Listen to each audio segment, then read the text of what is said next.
A bustling community reduced to rubble. North Tulsa's Greenwood district was thriving in the early 1920s. African-American lawyers, doctors, and small businesses prospered. It was referred to as Black Wall Street, and life was good. Oklahoma was sort of seen as a paradise for African Americans to escape the Deep South and come to Oklahoma, which became a state in 1907. But racial tensions were bubbling throughout the U.S. and were about to boil over in Greenwood. It started with a report of a young black man assaulting a young white woman in an elevator downtown. When calls came for the lynching of 19-year-old Dick Rowland, white mobs began to form, attacking black people and businesses. Modern estimates say as many as 300 people were killed, some possibly buried in mass graves. Hundreds more hurt or detained. More than 35 blocks leveled. The tragedy barely acknowledged for generations. Historian Hannibal Johnson says that was no accident. But what we typically get is a really antiseptic view of history that doesn't cover a lot of the triumphs, particularly of people of color. The tragedy now slowly making its way into Oklahoma classrooms. Thanks to the efforts of the Tulsa Race Massacre Commission, educators are working to add more to the curriculum statewide, even teaching the incident to children as early as pre-kindergarten. Our hope is that as we do this towards the centennial, we can turn that tragedy into triumph. Race Massacre Commission Chair State Senator Kevin Matthews is among those leading the charge.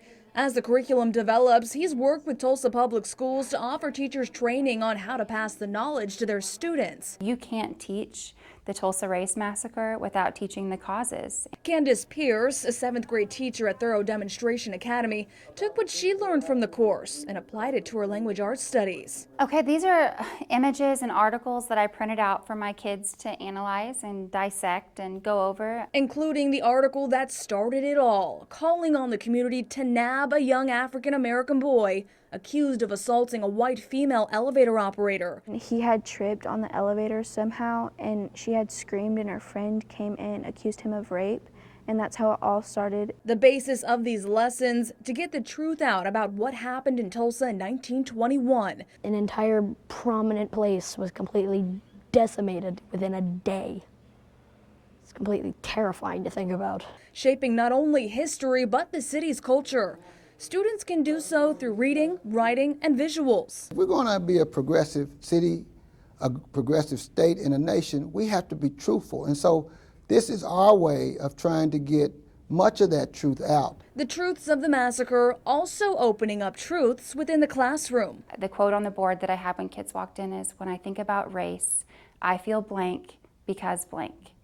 And it was really a chance for the kids to unload some of those feelings. The curriculum delves into the brutality of the incident and the internment camps residents of Greenwood were placed in after white supremacists destroyed their community. It's part of our history, and if you don't learn from history, then it's bound to repeat itself. Topics difficult, but important. And having that honest dialogue is a good part of what we need to do to heal and to make people feel that their point of view is being shown in the public and being discussed, because that's what is not happening. That causes a lot of resentment. The hope, teachers say, is to teach students awareness and responsibility for their actions.